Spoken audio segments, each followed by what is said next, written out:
Hello साथीहरु नमस्ते। आज यो प्रिन्टर Canon को G2000 मोडलको आज यसमा पेपर जम्प प्रब्लम लिएर कस्टमरले लिएर आउनु भएको छ। हाम्रो रबिन सरले चाहिँ यसको फल फाइन्डिङ गरेर यहाँ सोलुसन गर्दै हुन्छ।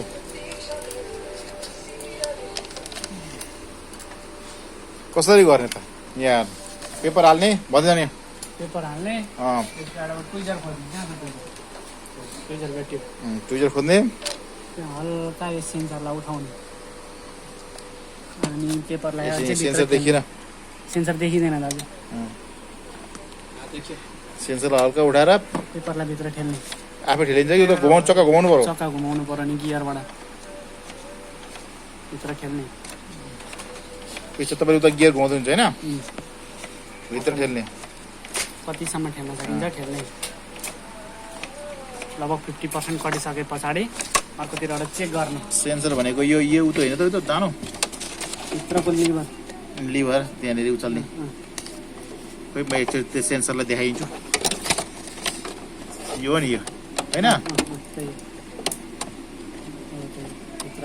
यो उठाउनु पर्ने। यसले पेपरलाई थिचेको हुन्छ नि त हैन। अनि अब 50% भन्दा माथि गइसके पछाडि यतापटि फोर देखिन्छ के हेर्ने। अनि मसीको लक चाहिँ लक लगाउनै पर्यो अनिवार्य नत्र पोकिन सक्छ है। लक चाहिँ कसरी लाउने यो उठाएपछि लक हुन्छ हैन यो उठाएपछि लक लाग्छ उठाएपछि लक हुन्छ। अनि यता अब यहाँनेर केही फोर छ भने निस्किन्छ। अस्ति एकजनाको बुजा छिरेको थियो यसको के रहेछ त हेर्नु त के हो यो यत्रो डल्लो सिमेन्ट छिरेको रहेछ। अरु केही छ त अब एक दुईचोटि फेरि ठेलेर हेर्ने अरु केही छ भने पनि निस्किन्छ। हातले घुमाउने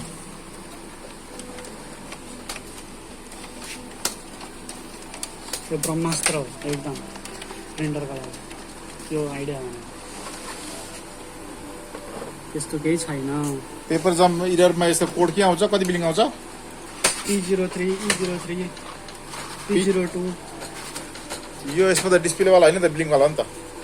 2 times blinking 3 times blinking 2 times bling गर्छ 3 टाइम 1300 यो सपोर्ट कोड आउन सक्छ। यो कोडको बारेमा त कति ब्लिङ गर्यो त्यो चाहिँ गुगलमा गएर हेर्दा पनि भइहाल्यो हैन। अनि यहाँ त हाम्रो सरले के बनाउँदिन्छ यो के कति मोडल Canon दिन्छ है होइन 30-50 चिप्सनको रहेछ। समस्या के हो पेपर जम त्यसपछि यसको चाहिँ फरक हुँदैन। त्यसमा त खाँदैन त्यो अप्सन छैन यसमा मात्रै यो सोलुसन छ। अब हेर्नु भयो कि भएन भनेर हामी चेक गर्दैछौँ। इरर हटो त सर इरर त हटिनै सक्दैन। ब्लिकिङ गर्दैछ त यहाँ त्यो त रेडी भएको नि ए रेडी ब्लिङ हो। अनि त्यसपछि स्टप दबाई राख्ने त्यो नोजल चेकका लागि हो। थिचिरहने कति मिनट कति सेकेन्ड छिट्ने एकचोटि पहेँलो बलुन्जेलसम्म पहिलो बोल्नु थिचिरहने के भएन भरे कट गर्नु नि भिडियो लायो है झन् राम्रो नि झन् कस्टमर खुसी हुन्छन् मजाले हेर्छन् सपोर्ट गर्छन्। अरू पनि भिडियो चाहियो भन्नुहुन्छ भन्छन्।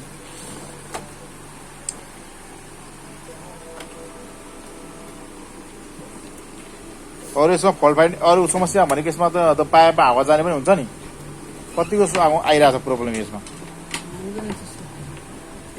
त्यो चाहिँ के कारणले गर्दा आउँछ पाइपमा हावा जाने पाइपमा हावा जाने इन्को लक मिस्टेक भएर इन्को लक टाइममा लगाउनु यो उचालेर प्रिन्ट त भयो नजलको इस्यु छ। नजल इस्यु भनेको कस्तो हुन्छ कहाँ के प्रब्लम आउँछ भनिदिनु पर्यो त पनि। यो यस्तो काटिएको हुँदैन धर्का यो बक्स सबै कम्प्लिट हुन्छ। अनि यो यस्तो क्लिन कालोमा त्यस्तो आयो। अनि यहाँनिर सीको जसरी क्लिन छ यसको एमको दुईटा आउनुपर्ने एमको आएन। वाइ येल्लो अलिक मजाले डार्क हुनुपर्ने येल्लो क्लियर छैन त्यो पनि आएन। अब यसलाई के गर्नु पर्छ हामी यसलाई हेड क्लिनिङ गरेर हेर्छौँ।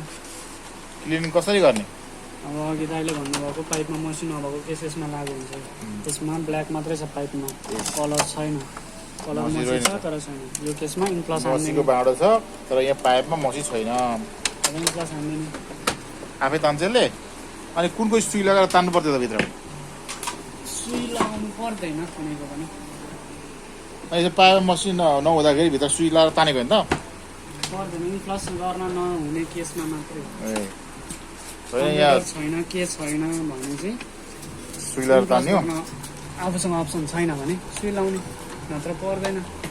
पिन प्लसले आफै गर्छ। कसरी जाने भन्नु पर्यो यो पनि यसको मोडल एक्टिभ हुन्छ अनि कन्ट्रोल प्यानलमा जाने, जाने यहाँ डिभाइस एन्ड प्रिन्टरमा जाने।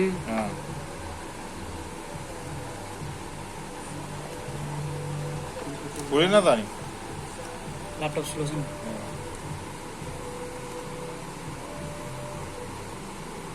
खोइ त्यो प्रिन्टर नै देखाएन। यत्रो प्रिन्टरमा देखिरहेको छु त सर। क्याननको G2000 ऊ त्यहाँ राइट आयो बल्ल देखायो। फेरि राइट आएको त सर। त्यो राइट भागे नि नभागे नि केही फरक पर्दैन। फेरि आयो केमा जाने के भन्नु पर्यो त्यहाँ अब यहाँ राइट क्लिक गर्ने, प्रिन्टर प्रिन्टिङ प्रिफरेन्समा जाने, मेन्टेनेन्समा जाने, यहाँनिर नोजा के छ कहाँ छ सिस्टम क्लिनिङ। म त म्याक त मैसै राखेको छु। सिस्टम क्लिनिङमा अनि एक्जिक्युट अलमा गएर एक्जिक्युट गरिदिने।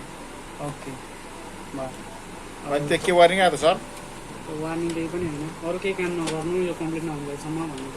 A after system cleaning ends भन्नु त्यहाँ कति मिनट लाग्छ सर यो हुनलाई? एभरेज टाइम 10 मिनट हो। नगर्नु न त 10 मिनटसम्म। अनि चाहिँ हामी के गरौँ त्यसै पज गर्नु भिडियो अनि भयो भनेर कसो थाहा पाउनु त फेरि? भरे कन्टिन्यू गरौँ न। आफ्टर 10 मिनट्स लेख्दैन भइहाल्यो नि। यहाँ पज गर्नु।